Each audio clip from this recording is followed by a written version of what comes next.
here's the vision. Here's why I have passion. This is why I love and do what I do. Our vision is to build our business as a family. And when you have a vision and you're on the path you need to be on, that's what helps you to get through a lot of the stress and things that you go through on a daily basis.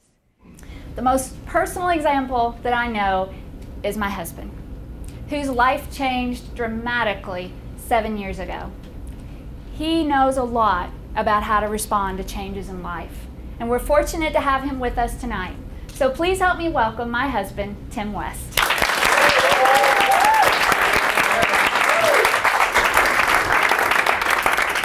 So when this phone call came out of the blue that we have 4 of your nephews and a niece in foster care, and the first thing they asked was, do you want them? You talk about a life-changing experience. You know, you go through life, you plan things, you know how things are going to go, and you got to understand something about me. At that point, I had had one child on purpose.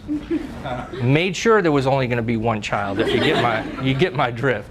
And I had a plan to the point where when he would leave and go away to college or whatever he may do, I would be 40 years old. And that really, I liked that. 40 years old, no kids, no responsibilities. So I get this phone call from someone, and it was a social worker in Colorado that said, we have your sister's children in foster care. So here's a guy that had 1 kid on purpose and now has 5. Well, I learned how to do things like shop and make a menu and 101 things to do with pinto beans and went on. And then I was in a meeting once, a singles meeting, and I looked across the room, and that's where I first laid eyes on Tami. And you could tell there was a magic in the room because she looked across at me and completely ignored me. Now, I have a theory that when a woman ignores me, she's really interested. And it's worked for me for 44 years.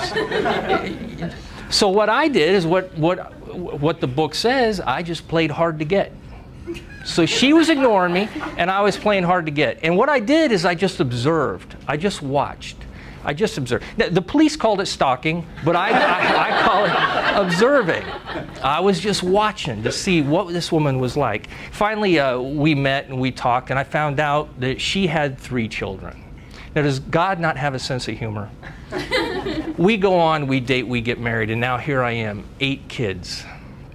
It's been quite a challenge. Not anything I would have ever planned. Not anything I would have ever really picked out for my life.